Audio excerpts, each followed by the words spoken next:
Brilliant, warm greetings to you, my friends. I'm here today with James Knight, and this is a second conversation that we've had or that we're having, but it's the beginning of, I think, what will be a three-part dialogue on Soma Sacred Design. Did I say that correctly? Sacred Soma Design. Sacred Soma Soma Design, Design. which we don't know exactly where this is going to take us, but we decided to have that as an anchor. I'm going to Mm, read just a little bit about James because this is a beautiful, succinct piece that will give you a sense of him. And and then James, you can kick it off with whatever you want to say after that. okay. Oh, but let me see. Am I there? There you are.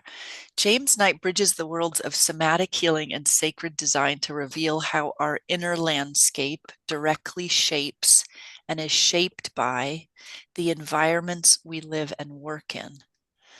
Drawing from his unique background as a designer of sacred movement, educator, and integrative therapist, James teaches how to create spaces that nourish the nervous system, awaken vitality, and inspire spiritual coherence. Mm, And there's something in here, James, too, about it's under the passion behind James' work. And it says that you're passionate about helping people remember that the body itself is sacred mm, architecture. mm. So knowing what our anchor is and also just feeling what's bubbling up for you right now, what I'm handing the mic to you. Ah. Well, oh gosh. Well, this is like one of my deepest passions. First of all, this is our temple. This body is our first house. This is where our soul is resting in. So that's how I view it as this is the temple. This is the original temple. And I also feel like you have a temple, I have a temple. So this is a language we share in common with all people, regardless of their age or their orientation or their beliefs. That this body temple is continually giving us messages through sensation all the time. So when we talk about coherence and presence, I feel like that's when the body is the most alive and the auric feels the most expanded. And when we're incoherent and we're not as present, then it creates static in the field. And the message of the body reveals that. So just starting with that, just recognizing and acknowledging this is one of the places that houses our consciousness and that it's sacred. Yeah, starting off with that. I'm feeling about if this story wants to be told. Yeah, actually, I'm not going to tell the story, but it's a line that I heard from Brian Swim, I think is how you pronounce his last name. He's a cosmologist who's created some incredible, inspiring works. And he said something once about uh, the universe sees its creation through our eyes. Mm, So it's a kind of wild thing to think about, but it brings to me it brings reverence to the experience of sensing. So mm, the universe is literally seeing itself mm, through my eyes when I look at something beautiful, when I take something in with freshness. That's the universe seeing itself and actually, like, to the degree that I'm leaned in and receiving what I'm seeing, that's a movement of it's an expansion of the universe, let's say. mm. Do you feel what I'm talking about? Absolutely. Mm-hmm. Yeah, I was just talking about this yesterday with my assistant Lucy that it's one of the beautiful things about being a human being is that we have our senses and we're designed to experience pleasure and fulfillment, I feel. And so when you were talking about that the universe, we're witnessing ourselves, or the universe is, it's just Mm-hmm. it's something that I feel in my body work and in my somatic movement classes is it's all a process of remembering. So our senses help us remember, if that makes sense. Mm-hmm. Okay, so let's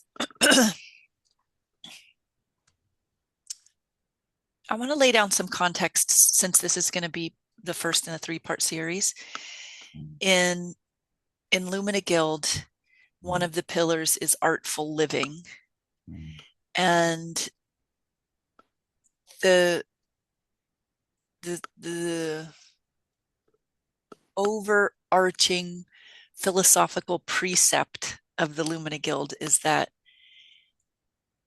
we are the artist and the art. We the the creation of our life is the ultimate masterpiece.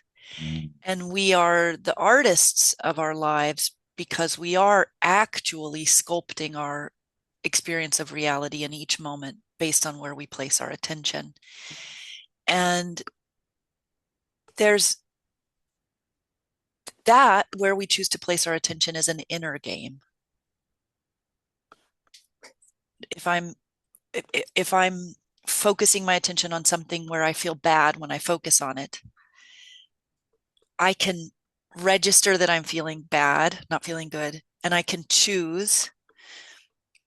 Sometimes the measure of freedom to choose is less if we're in some kind of reactionary mode, but the more space we have internally, we can more consciously choose. I'm going to redirect my attention to a better feeling thought or something that when I gaze upon it, I feel better. So, what I'm laying down for context here is that designing our life on purpose or as purposeful as we can, because it's a process, really, it's because it has to do with awakening. Designing our life as purposeful as we can is an aesthetic journey Mm. just as much as it is a consciousness journey.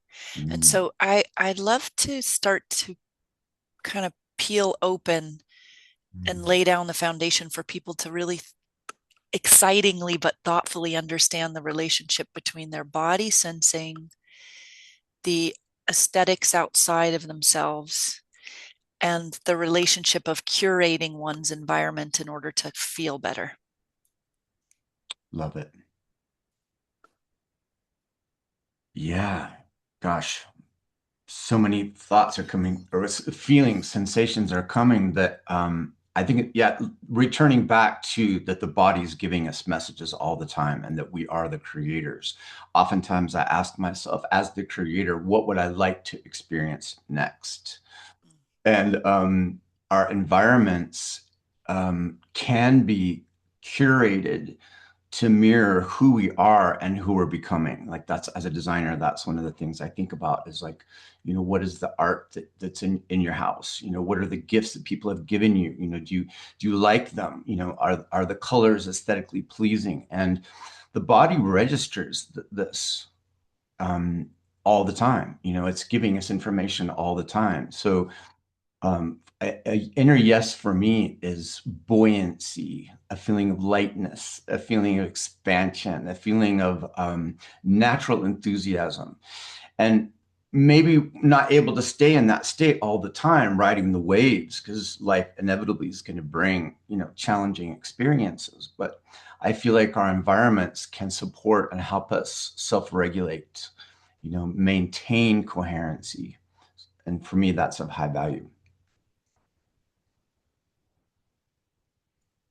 Can you give, in case those words don't totally land for somebody, that our environments can help us maintain coherency and that you find that of high value? Can you break that down a little bit more? Like perhaps even give an example, and why do you find it of high value? How is it valuable Mm. to you? Yeah, I can. Actually, it's kind of a strong one, but it's the first one that came to my mind. So I was trained in feng shui many years ago, and I was resistant to it at first because I didn't want to have a belief system. Like I've been spending most of my adult life dismantling my belief system. So I was resistant because I didn't want this superstition. I didn't want to believe in things, but my friend Amanda Collins runs the International Feng Shui School, and eventually she just said, "James, your photography is so beautiful. At least if just take the class so that you can bring your beauty into homes." And I was like, "Okay," but she's a really good friend. So anyway, once I was studying feng shui, I started doing consultations and clearing homes and raising the vibration of homes. And I had one client whose husband committed suicide. And so she was asking if I would come in and help clear the home. And I'm getting the chills remembering this. So, cleared the home with saging, smudging, and also we used some musical instruments. And we came to this gentleman's office that had committed suicide. And right above his desk was a piece of artwork that was a ship being like a cannon had gone through it, and the ship was sinking, and the sails were on fire, and like the people were jumping out of the boat, and it was like right next to him. And so he just spent a lot of days in that office, and it Mm-hmm. would just gave me the chills. That would be an example, for example, art that doesn't stimulate life force energy. Like it was like that was my first suggestion. It was like, I don't know if you're attached to this, but I'd highly recommend moving this art piece out of the house, especially after he's no longer living.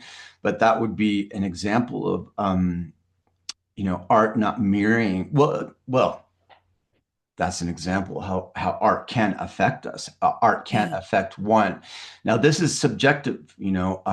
Like right now, I'm looking at a piece that's in my office, and it's a piece that I have created, and it's sacred geometry, and it's the flower of life, and it's here to remind me we are part of unity consciousness. We're all part of the same fabric. We're all interconnected. So.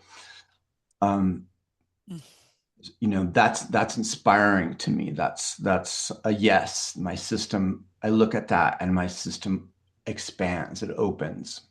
Mm-hmm. It affirms life force energy in this case. Yeah, and part of what I'm recognizing as you're talking about that is there is one has to come to a recognition that well, let me say, it seems to me there's a process behind or an evolution behind a sensitivity awakening. So, and let me say it this way, somebody may not really be aware that their environment is impacting them. So one would have to start to be able to just inquire, be curious about it, noticing how you feel when you go in certain spaces, and then perhaps noticing what about those spaces. Like for example, I love when there's a lot of light around me, and I love this house that we're in right now, which we just rented on Airbnb, and we're in Seattle. It sits on just a little bit of a hill on a corner, but I can feel that height. Like even when I look out the windows, I feel the height. I like it. It feels nice. I haven't actually experienced that before. So that curiosity about noticing how I feel in certain spaces, I think that would have to be there because as you started off part of that by saying it's subjective. And I think naming that too, just there's no one aesthetic that should be right for everybody. And maybe Mm, there's a piece of artwork where there is a disaster happening that happens to make somebody feel really good. I don't really know. I mean, everybody's so different. mhm. Yeah. Um, Ultimately, well, bringing it back to the body, it's like how does our spaces make us feel? Like you're describing, you're up on a little bit of the hill, you have lots of light. For your soma, you are elevated in your current space. So Mm-hmm. again, the body's showing us, is telling us what's true for ourselves Yeah. as sensation. Okay, so now the second part of the question that I asked you is how you said this is of high value to you. And I said, why is it of high value to you? Like, how do you recognize that in your life? Which part? You had said that being in spaces where you feel really good, I'm paraphrasing Mm, you now, that that's of mhm, high value to you? mm. Yeah, well, oh my goodness. Okay. It's an important question. It really is. Yeah, that's why I'm just pausing for a moment. And it's interesting, my hands are going to my heart here. Instinctively, it's like having I'm just going to say my space, having this space. I live in Tucson, and when I walk in, the colors, the way the furniture is arranged, I feel like my soma can rest, like really like soul rest.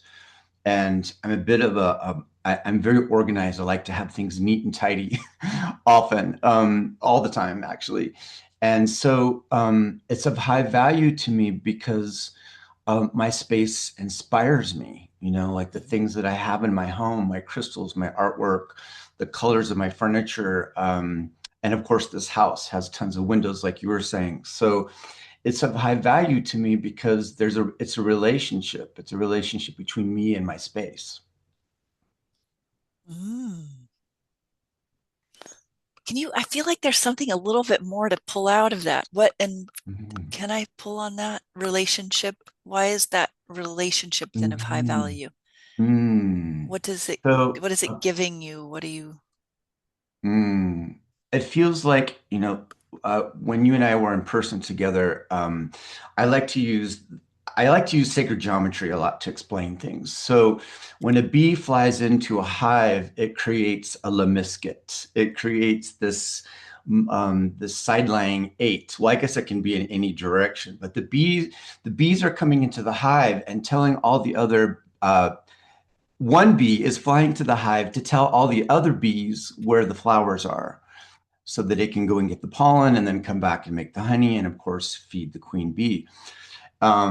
And so for me, that's how I like to view generative relationship is that the energy comes in and then it goes out. And that's where I'm looking for. It's coming into you, Tiffany, and it's coming back to me. And so when I'm with you, for example, I feel my life force energy enhanced. I feel like we're sharing something that has equal value and that I can speak for myself. You inspire me. So I'm giving you my attention and my energy and I'm feeling the energy coming back and it's fueling me in a generative life affirming direction. And so back to this question, I feel like the spaces are the same thing. I mean, I'm cooking every day, I'm cleaning every day, I'm showering every day. Like this is a space that I'm interacting with. So I want to feel I'm in a relationship where my space is giving me something back. In this case, it's mm, beauty, it's order, mm, it's beauty, it's order, it's inspiring. So I'm giving it and it's giving me. So it's a dynamic relationship as how I am with spaces. And that includes outdoors as well.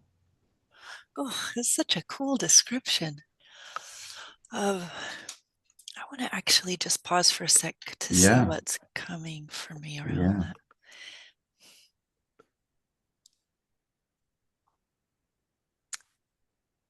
Yeah.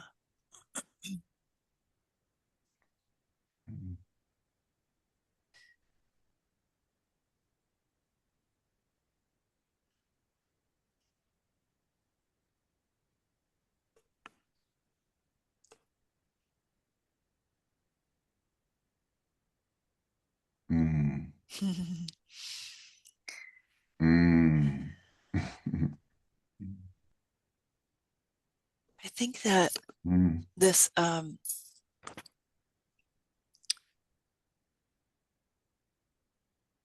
well, I'm so impassioned and curious about value, about how we as human beings experience value. And, but for real, like, I'm not, I am interested in having conversations about value and commerce and the future of that. Like, personally, I'm interested in that. But what I'm really, really interested in is perhaps what I'm really, really interested in is how we develop, how we evolve, and what's possible. And and because I'm so interested in that, and I have been so interested in that for like as long as I can remember, that is what led me to the curiosity around value, because I saw that what drives human behavior and human interaction are the rules or the scripts or the beliefs around value. So, in other words, an easy way to say that is the way that we end up engaging is all shaped by our value schema. Mm, And we don't often recognize it because it's like part of our operating system, because we're all conditioned human beings. We think we're free thinkers, but we're actually highly conditioned human beings. And like you mentioned, I think maybe before we started recording, or maybe when we were recording, that you've spent a lot of, no, when we started recording, you've spent a lot of your life deconditioning yourself. mm, And uh, so, but I want to tie this into something with value and something that you express so beautifully. It's like mm, we don't, it's so subtle what I'm pulling on here. mm. The thing is that Feel it. there's so many assumptions about things, Mm, and these assumptions are constantly working in and through us in how we operate and how we are with other people and in mm, our home and everything else. And those are all reflections of value. So what you just described is your process, your felt sense of experience that you find most precious, mm. and that then that is reflected in the choices that you've made and how you've designed your home. Do you Yes. see there's a direct relationship between Mm, what you value, what you say you value, and how you're living and mm, what you're living? mm. That's beautiful. There's a Mm, kind of relational integrity in there that I think is mm. that is what creates coherence, because without that you don't, you're just Ah, trying to force coherence and it's not there. mm, Do you see it? mhm, mm. Beautiful. Yes. Yes. I have a story to share. Mm, And this is a key. You inspired me around value. So I'm going to stretch this. I'm going to continue to expand this a little bit.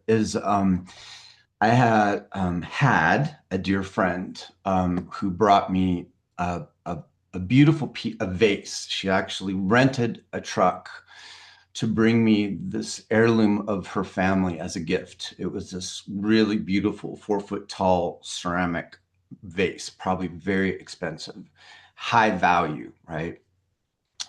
And she brought it to my house and as a gift. And since then, we had a falling out, and I won't go into that, but it was really disturbing, very incoherent. It was definitely I needed to have a boundary in this particular relationship, and so now I have this vase in my house, this really expensive, high value piece of art, and I just couldn't get away from not thinking about my friends, and it was really upsetting, so I kept moving with my best friend, my other best friend who lives here in Tucson, somebody I love, who I'm very coherent with. We were trying to move the vase around the house to just see if I could just change my relationship with it, and no matter where we put it, it just never felt right. I just felt like my body went into contraction, just the memory and just also the history of the vase too, which I won't get into. But and so it was funny because we just could not find a place in my home for this high value piece. And so I even brought it outside thinking, well, maybe I could just put it in the porch, on the outside of the house. And then all of a sudden my friend Tracy is like, James, this isn't working, because I just kept getting more and more upset. It just didn't feel right. And she goes, why don't we just throw it over the fence? And I'm like, oh my gosh, this is like, at first I'm like, no, that's impossible. Plus, I didn't want to hurt my body. I mean, it's like a, 50, 60 pound piece of art. And I thought, oh my gosh, that would be so belligerent and just no, I just said no. But I thought, you know what?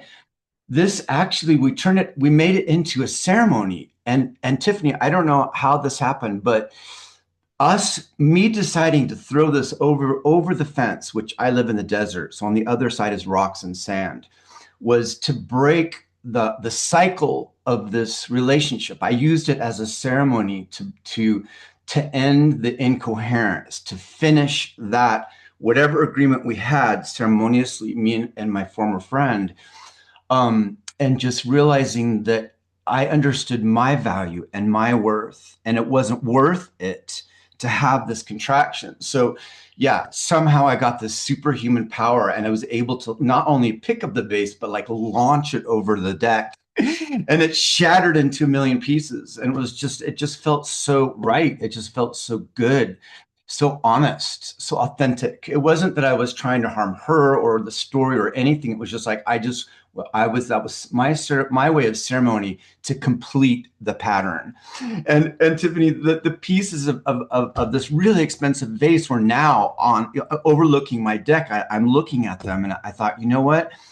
I'm just going to sit with this and just leave it for a little while to really like embody this choice point I had. And I felt so much clearer, but I wanted to own this act, this conscious ceremony.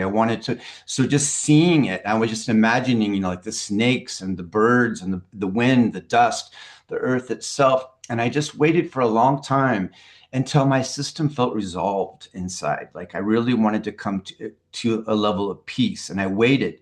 It was a good few months. And then eventually ceremoniously, then I went onto the other side, which is the desert floor, and just cleaned up the pieces and made a little altar, honoring my friend and our friendship and the whole process. So that was really significant, really powerful. But there's a couple of things here. One is that my system was uncomfortable with this piece in my house. I could feel it in my system. So no matter where I tried to put it, it just wouldn't fit.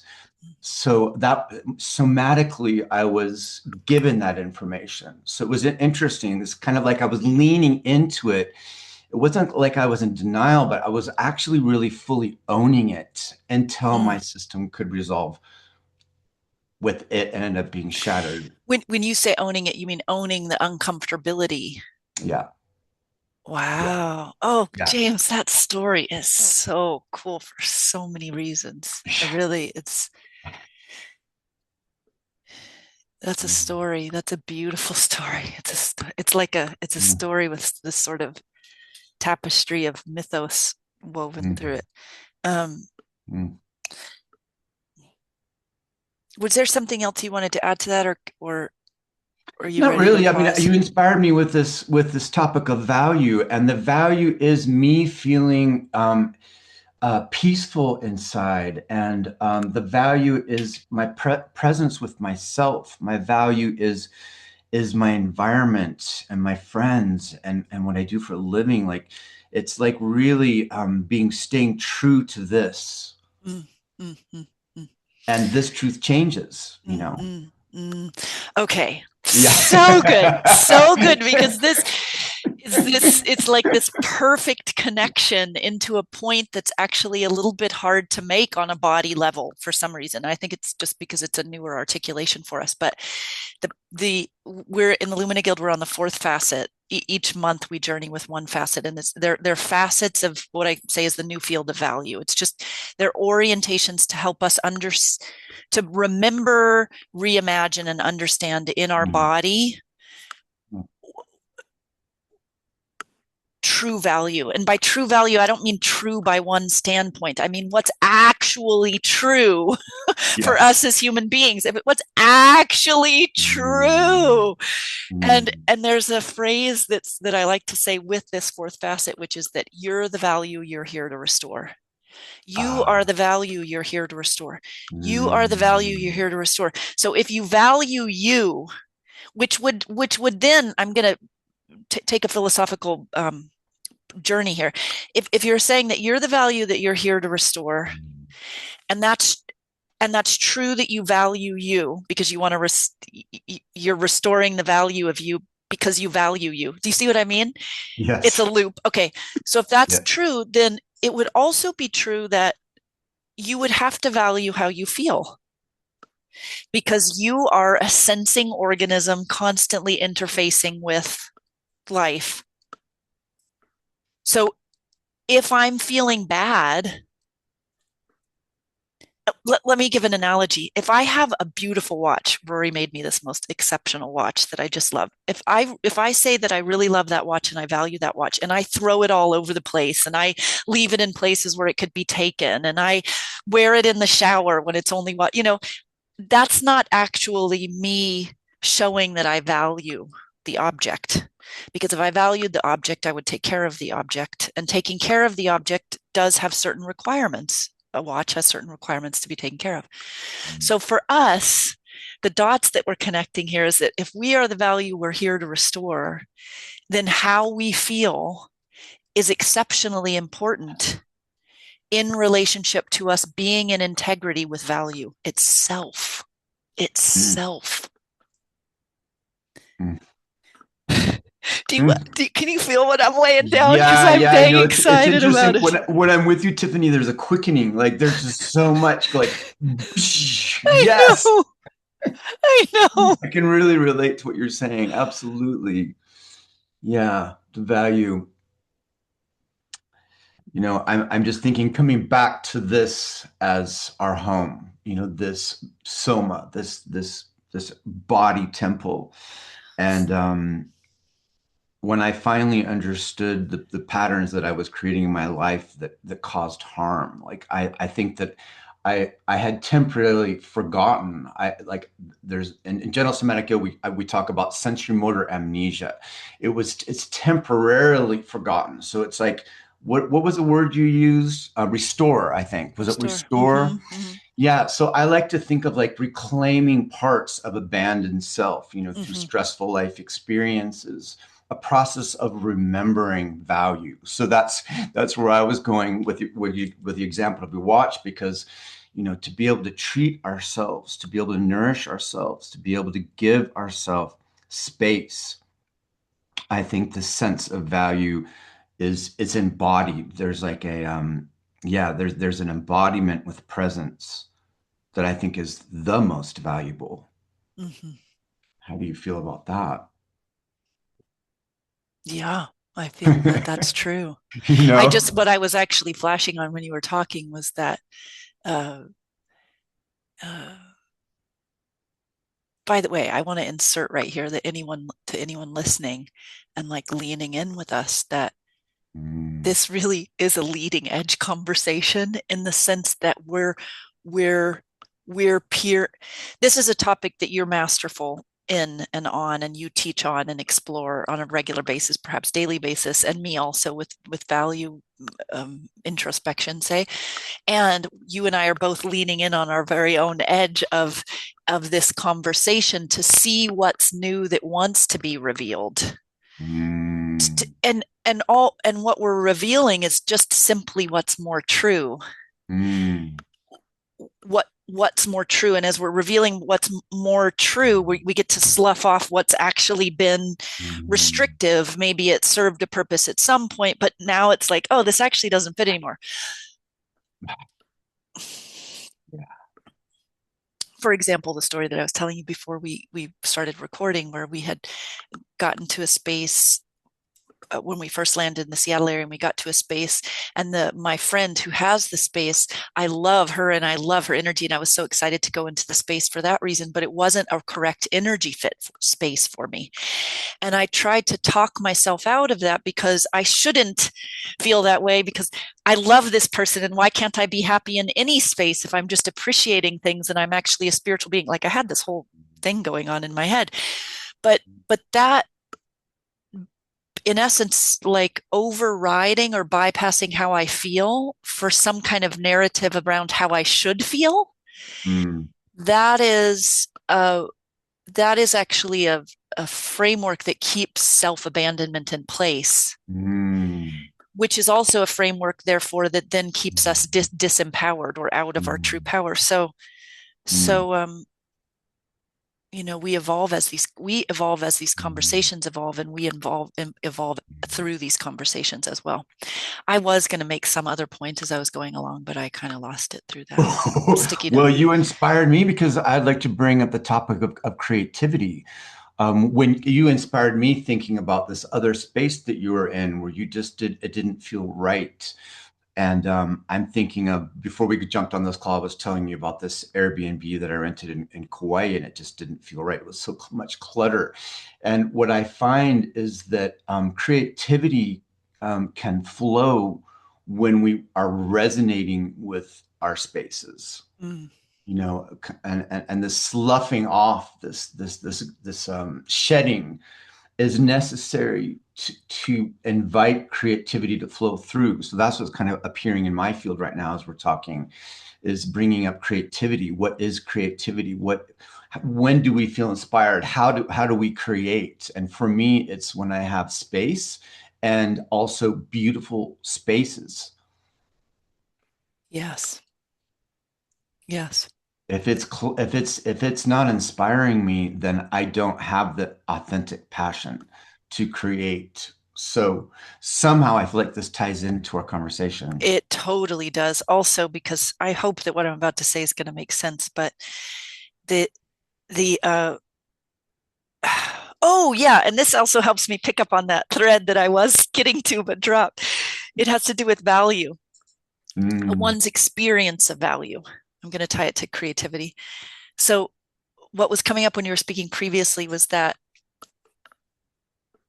a lot of humans, and I include myself in this, I don't so much live it anymore, but I lived in this a lot of my life, whereas that my my own sense of value, like how I valued myself, was highly conditional. And for over half my life, it really was directly connected to how others saw me. If the others that were around me that I cared about were pleased with me, then I felt like I had more value and I was pleased with me. See what I mean by conditional?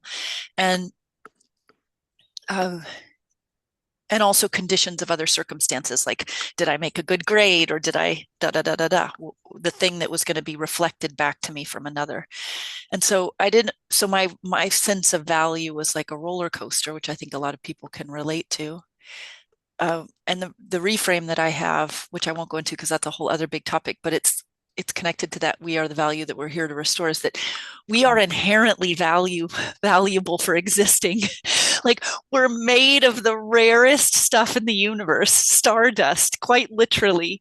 And the fact that you had enough ancestors that survived all the things that the yeah. trajectory of the human race has been through in order for you to be born, and you survived birth and childhood and your teenagehood, and here you are having created what you've created. I mean, it's a miracle. Like, it's a miracle. You are inherently valuable. Even just studying the miracle of the human body, if you take one thing, the tear duct, and you actually look at the sacred geometry of a tear duct, or the inner ear, the cochlea of the ear, and you understand how these things work, it's invaluable.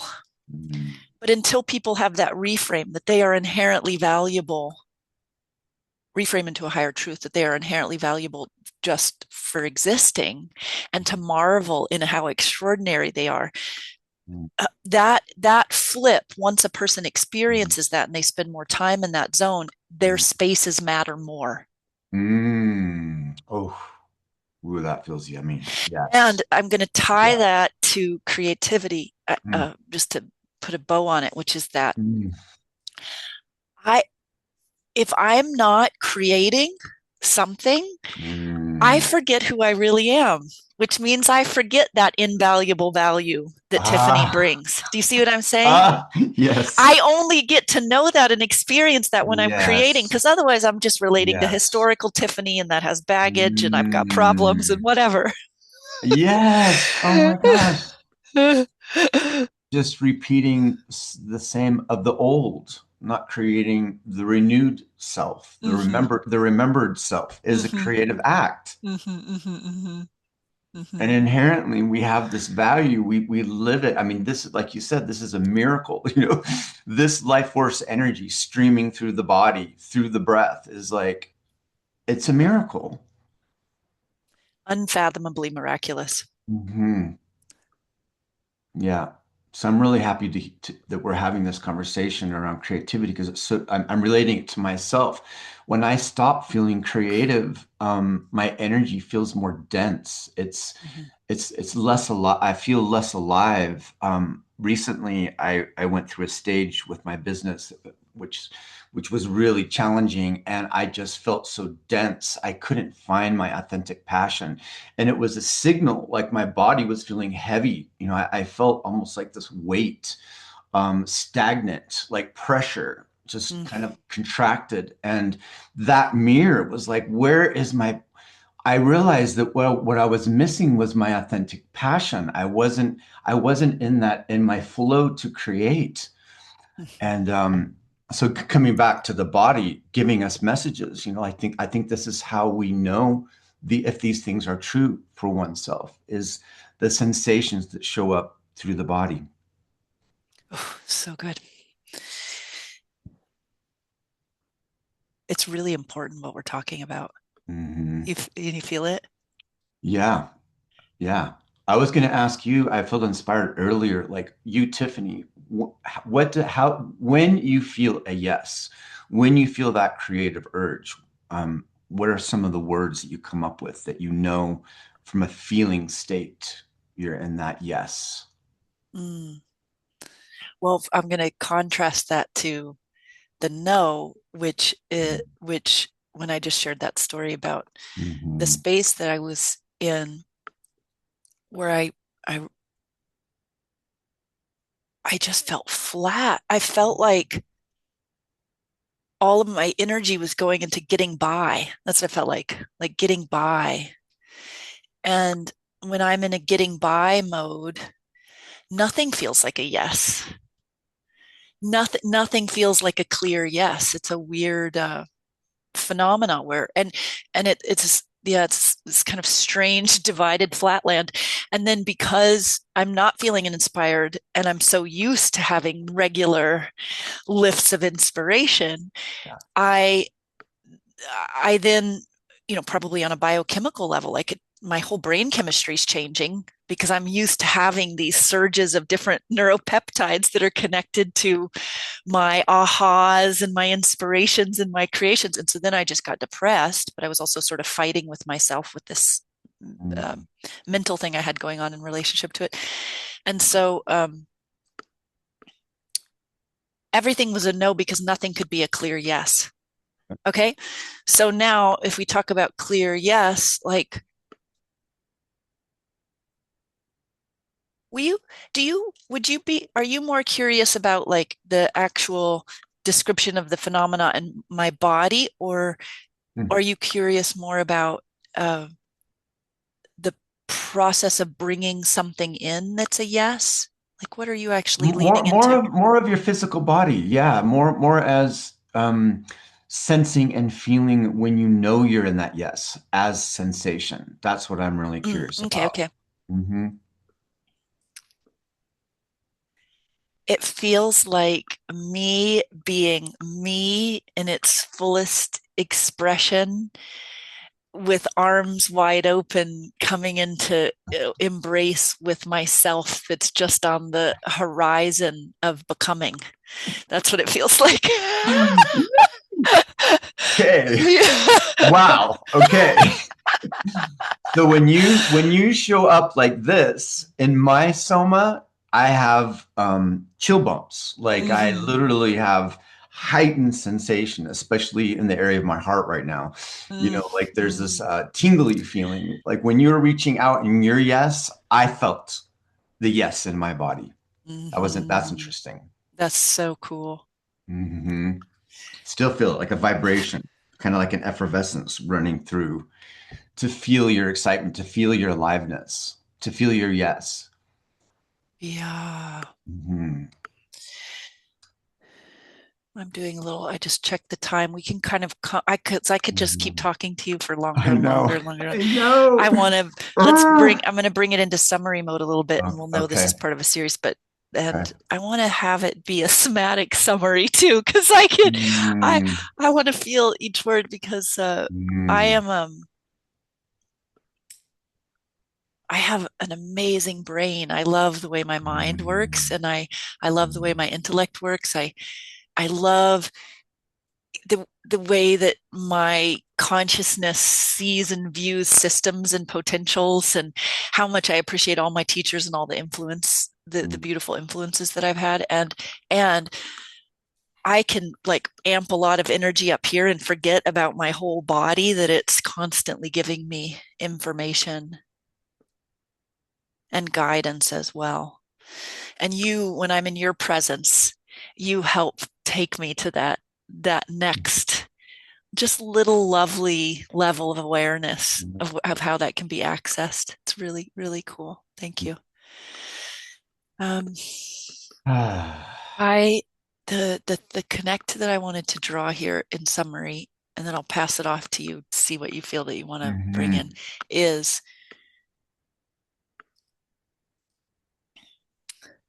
I want to invite anybody who just went on this journey with us to be really curious about the relationship between value, how they understand themselves as the value that they're here to experience.